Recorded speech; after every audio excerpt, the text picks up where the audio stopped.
विद्यार्थी मित्रांनो, सह्याद्री ट्युटोरियल्स मध्ये तुमचं स्वागत आहे. थोडी रेस्ट घ्या.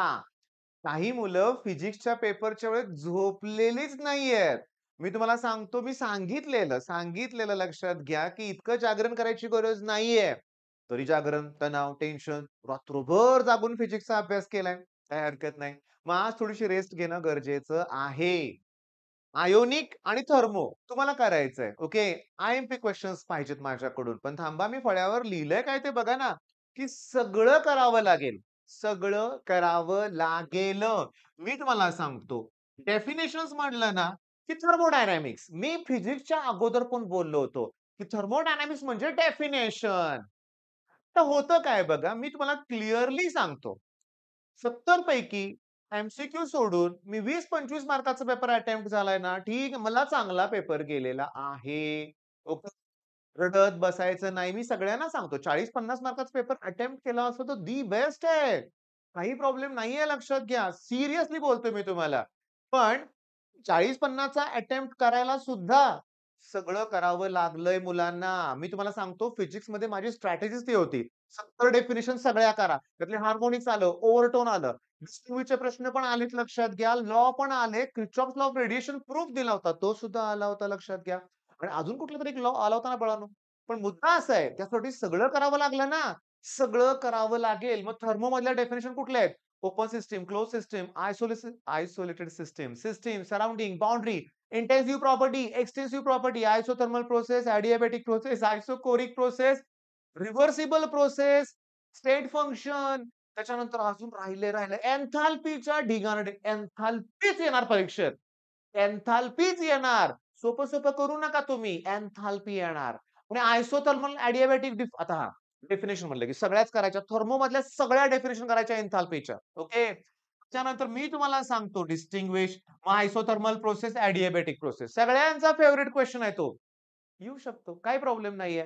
पण आयोनिक इक्विलिब्रिया जो आहे, त्याच्यात ना ॲसिड बेस थिअरीज आहेत. ओके. त्याच्यामध्ये बफर सोल्युशन आहे. ॲसिडिक बफर, बेसिक बफर, पुन्हा बफरचे ते बफर सोल्युशनचे applications, pH, Ostwald dilution law, solubility product. थोडा वेळ सगळं करावं लागेल हे लक्षात घ्या. म्हणजे या व्हिडिओमध्ये मला आय-एम-पी काय द्यायचंच नाहीये. फक्त सांगायचंय होणार आहे सगळं. होणार आहे. बरं आज हा व्हिडिओ तुम्हाला आता मिळतोय बरोबर आहे. साधारण अजून तासभर तुम्ही ह्यातलं कराल. बरं आयोनिक थर्मो नंतर मी तुम्हाला सांगतो तुम्ही डायग्राम जर करणार असाल तर फक्त इलेक्ट्रोकेमिस्ट्रीमध्ये करायचे आहेत. म्हणजे चला या लेक्चरमध्ये तुम्ही चिडू नका माझ्यावर बरं का. तुम्हाला आय-एम-पी क्वेशन्स मी तुम्हाला सांगतो ॲक्चुअली या 2 टॉपिकवरचे ना आय-एम-पी क्वेशन्स मी गेल्या वर्षी सुद्धा दिलेलेच आहेत. तो व्हिडिओ बघा. पेपरमध्ये काय आलंय ते बघा. ऑब्व्हियसली तेच प्रश्न येणार आहेत. तेच येणार आहेत. पण मी तुम्हाला सांगतो, मी थोडासा निवांत आहे बरं का. कारण मला माहीत आहे तुम्ही टार्गेट कंप्लीट करून आलाय ना. मग डेरिव्हेशन्स केलेत. मग या 2 टॉपिकमध्ये काय बारके डेरिव्हेशन्स आहेत व्हय? ऑस्वाल्ड डायल्यूशन लॉ त्याच्यातच आहे. बरोबर आहे की नाही सांगा बघू?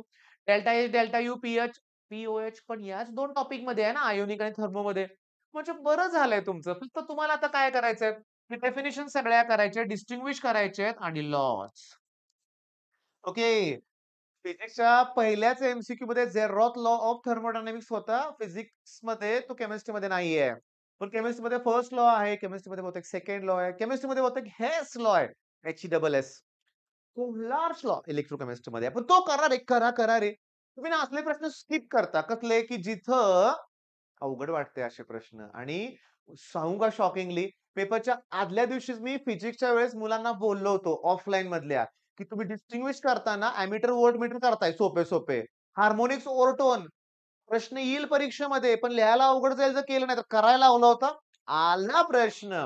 म्हणजे जे कठीण आहे ते करा. ओके. तेच प्रश्न परीक्षेत येतायत.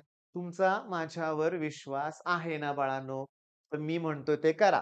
ओके. पहिली गोष्ट म्हणजे आता जरी रेस्ट घेतली, उद्या जरी हे टॉपिक करायला घेतले, तरी काही हरकत नाही. पण शॉकिंगली सांगतो, आता माझं बोलणं खरं असेल तर तुम्ही कमेंटमध्ये नक्की सांगा. शॉकिंगली मुलांचे तर 5-5 टॉपिक झालेत. मुलं पुढे गेलेत. पुढे गेलेले आहेत. मग काय हरकत नाही.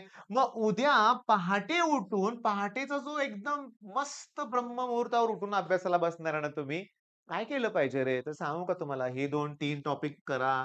बायोमॉलिक्यूल सॉरी बायोमॉलिक्यूल पॉलिमर आणि ग्रीन केमिस्ट्री. यार ग्रीन केमिस्ट्रीमध्ये सांगतो पर्सेंटेज ॲटम इकॉनॉमीवर न्यूमेरिकल येणारच मी सांगतो. जसं मी रेक्टिफायर येणार म्हणलं होतं डायग्राम का होईना आली की नाही? तसं हे येणारच ग्रीन केमिस्ट्री मधल्या डेफिनेशन त्याचं नाही का ते कार्बन ब्लॅक छोटे-छोटे ॲप्लिकेशन्स सगळ्यात महत्त्वाचं काय येणार त्याचे फुल फॉर्म वगैरे पण येतात बरं का ते ZWR, ZWT काय झिरो वेस्ट टेक्नॉलॉजी काहीतरी आहेत ना लक्षात घ्या. तर पर्सेंटेज ॲटॉम इकॉनॉमिकचं न्यूमेरिकल येऊ शकतं. पॉलिमर माका आपले YouTubeवर वन शॉटचे 2 लेक्चर आहेत बघा रे बाळांनो, एकदम सोपा पार्ट आहे लक्षात घ्या. पण पण मी तुम्हाला सांगतो हे पहाटे केल्यानंतर तुमचं ऑर्गॅनिकचं टेन्शन कमी होईल बरं का. कारण मला 8-9 वाजल्यानंतर कोऑर्डिनेशन कंपाउंड तुम्हाला द्यायचा आहे. मी याच व्हिडिओमध्ये बोलतोय काय बघा, की कोऑर्डिनेशन कंपाउंडचे 8 व्हिडिओ ॲक्चुअली आपल्या ॲप्लिकेशनवरती फ्रीच आहेत आणि कदाचित ते मला YouTubeवर पण फ्री करतायत का बघतो बरं का. तुम्हाला ते ॲप्लिकेशन नाहीतर ॲप्लिकेशन डाउनलोड केले रे ऑलरेडी. 3-4 हजार मुलांनी 1-2 दिवसात ॲप्लिकेशन डाउनलोड केले. तिथे तुम्हाला याचे 8 व्हिडिओ, छोटे-छोटे व्हिडिओ दिसतील. आणि ते छोटे-छोटे व्हिडिओ बघा बरं का लक्षात घ्या. 15-15 मिनिटाचे व्हिडिओ. एक-एक कन्सेप्ट क्लिअर होते. या वर्षीच्या क्रॅश कोर्समध्ये मला तसेच छोटे-छोटे व्हिडिओ द्यायचे आहेत तुम्हाला. त्या कन्सेप्टचं सगळंच घ्यायचं. म्हणजे तुम्हाला पाहिजे ती कन्सेप्ट तुम्ही बघू शकताय. हो की नाही? बरं मग आता चला सांगितल्याप्रमाणे रेस्ट घ्या. झोप पूर्ण होऊ दे. फिजिक्सचा पेपर ठीकच गेलाय म्हणायचं काही इश्यू नाहीये. मी सांगतो 80% 100 पैकी 80% मुलांचा स्कोर हा 35 ते 45 मध्येच असतो 100 पैकी.